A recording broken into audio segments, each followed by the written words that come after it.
અમરેલીમાં જ્યાં સિંહ વસવાટ કરે છે તે વિસ્તારમાં જંગલની જમીન કંપનીને માઇનિંગ માટે આપવાની તૈયારી હોવાની ચર્ચા છેલ્લા કેટલાય દિવસથી ચાલી રહી છે। જો કે માઇનિંગની મંજૂરીની ચર્ચાને લઈને સિંહ અને પર્યાવરણને ખતરો હોવાનું માનવામાં આવી રહ્યું છે। તેવામાં આ વિવાદમાં હવે એન્ટ્રી થઈ છે ધારાસભ્ય હીરા સોલંકીની અને તેમણે વનમંત્રી અર્જુન મોઢવાડિયાને પત્ર લખ્યો છે અને તેમને ખુલાસો કરવા અંગે પત્રમાં જણાવવામાં આવ્યું છે।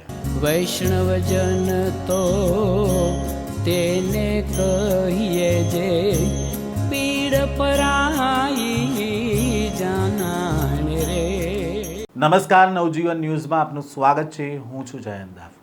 એક તરફ ગુજરાત સરકાર એશિયાટિક લાયન્સ માટે કરોડો રૂપિયાનું બજેટ ફાળવી રહી છે, ત્યારે બીજી બાજુ અમરેલી જિલ્લાના જાફરાબાદ તાલુકાના બાબરકોટ દરિયાઈ પટ્ટી વિસ્તારમાં સિંહોના અસ્તિત્વ સામે સવાલો ઊભા થઈ રહ્યા છે। વર્ષોથી સિંહોના કાયમી નિવાસસ્થાન ગણાતી 75 હેક્ટર રિઝર્વ ફોરેસ્ટની જમીન એક ખાનગી કંપનીને માઇનિંગ માટે સોંપી દેવાની ચર્ચાના કારણે પર્યાવરણ પ્રેમીઓમાં વિરોધ જોવા મળી રહ્યો છે। એક એવી ચર્ચા છે કે જાફરાબાદના બાબરકોટ પાસે આવેલા ધારી ગીર પૂર્વ ડિવિઝન હેઠળના અનામત જંગલની કિંમતી જમીન પર એક ખાનગી કંપનીની છેલ્લા કેટલાય વર્ષોથી નજર છે અને અગાઉ 2016થી અત્યાર સુધીના અનેક વન અધિકારીઓએ સિંહોની સુરક્ષાને ધ્યાનમાં રાખીને આ માઇનિંગ પ્રોજેક્ટને નકારી કાઢ્યો હતો। જો કે હાલમાં જ વન વિભાગના ઉચ્ચ અધિકારી દ્વારા આ પ્રોજેક્ટ માટે હકારાત્મક અભિપ્રાય આપવામાં આવ્યો હોવાની ચર્ચા છે અને તેવામાં આ મામલાને લઈને ધારાસભ્ય હીરા સોલંકી દ્વારા વનમંત્રી અર્જુન મોઢવાડિયાને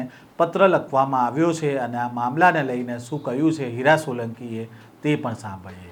જાફરાબાદ તાલુકાનું બાબરકોટ ગામ 70 હેક્ટર જમીન જે ફોરેસ્ટ રિઝર્વ માટે રાખવામાં આવી હતી એ 2 દિવસ પહેલાં મારા ધ્યાન ઉપર આવતા ઘણા બધા લોકોએ રજૂઆત કરી અને આ રિઝર્વ ફોરેસ્ટની જમીન પ્રાઇવેટ કંપનીને માઇનિંગ કરવા માટે મંજૂરી આપી છે એવું ધ્યાન ઉપર આવતા તાત્કાલિક જ મેં અર્જુનભાઈ મોઢવાડિયા સાહેબને વન વિભાગના મંત્રીશ્રીને આ ધ્યાન ઉપર મૂક્યું છે પત્ર લખીને અને સાચી હકીકત એમને આપી છે કે નથી આપી એ મારા ધ્યાન ઉપર ઓન પેપર કાંઈ આવ્યું છે નહીં, છતાં પણ જ્યારે આવું વાત આવી છે ત્યારે આ વિસ્તારમાં ઘણા બધા વન વિભાગના જેમ કે હાવજ, સિંહ અને અન્ય પ્રાણીઓ જે આ વિસ્તારમાં વસાવટ કરતા હોય તો મારું પણ એવું માનવું છે કે તાત્કાલિક જ જો કદાચ આવું થયું હોય તો આવું ન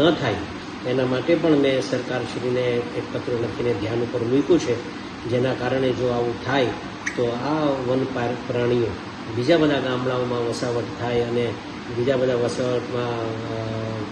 ગામડાઓમાં જોખમ થાય એના કારણે આ વિસ્તારમાં ઘણા બધા સિંહ અને વન પ્રાણીઓ રહી છે તો આ લીઝ ન આપે એવી મારી પણ માંગણી છે અને આ પ્રાઇવેટ કંપનીને આપી છે કે કેમ એ મારા ધ્યાન ઉપર વાસ્તવિકતા નથી આવી, છતાં પણ મેં પત્ર લખી કાઢ્યો છે અને નહીં આપવા માટેની મેં રજૂઆત કરી દીધી છે। Thank you. જાફરાબાદના બાબરકોટની 70 એકર રિઝર્વ ફોરેસ્ટની જમીન અંગે ધારાસભ્ય હીરા સોલંકીએ પત્ર લખ્યો છે, જેમાં જણાવવામાં આવ્યું છે કે 70 એકરની રિઝર્વ ફોરેસ્ટની જમીન ખાનગી કંપનીને માઇનિંગ માટે આપવાની હિલચાલ ચાલી રહી છે તે અંગે લોકોની રજૂઆત તેમને મળી છે। દરિયાઈ પટ્ટી વિસ્તારમાં સિંહોના સામ્રાજ્યનું અસ્તિત્વ ન જોખમાય તે અંગે હીરા સોલંકીએ અર્જુન મોઢવાડિયાને રજૂઆત કરી છે। સાથે જ સિંહોના વિસ્તાર સાથે વન્ય પ્રાણીઓમાં વસવાટમાં ખલેલ ન પહોંચે તે અંગે પણ રજૂઆત કરી છે। સાથે તેમણે કહ્યું છે કે આ ચર્ચાના કારણે ગામમાં નારાજગી છે। કંપનીને જો મંજૂરી મળશે તો સિંહ ગ્રામ્ય વિસ્તાર બાજુ આગળ વધશે, જેનાથી પશુપાલકોને ભારે નુકસાન થશે અને ગ્રામજનો અને સિંહો વચ્ચે ઘર્ષણ થશે, જેથી આ ચર્ચા જે ચાલી રહી છે તે અંગે જલ્દીથી ખુલાસો કરવા વિનંતી। બીજી બાજુ સિંહ પ્રેમીઓએ સેવ લાયન સેવ રિઝર્વ ફોરેસ્ટના અભિયાન સાથે સોશિયલ મીડિયા અને સ્થાનિક સ્તરે વિરોધ શરૂ કર્યો છે અને હવે આ મામલામાં જે વિવાદ ચાલી રહ્યો છે તે અંગે હવે શું ખુલાસો થાય છે સરકાર દ્વારા તે જોવું રહ્યું। આ પ્રકારના સમાચાર અહેવાલ સાથે ફરી મળીશું। નવજીવન ન્યૂઝ સાથે જોડાયેલા રહેજો, સાથે જ અમારી આ ચેનલને સબસ્ક્રાઈબ કરી લેજો અને બેલ આઇકોન દબાવી લેજો, જેથી કરીને તમામ સમાચારના અપડેટ તમારા સુધી પહોંચતા રહે।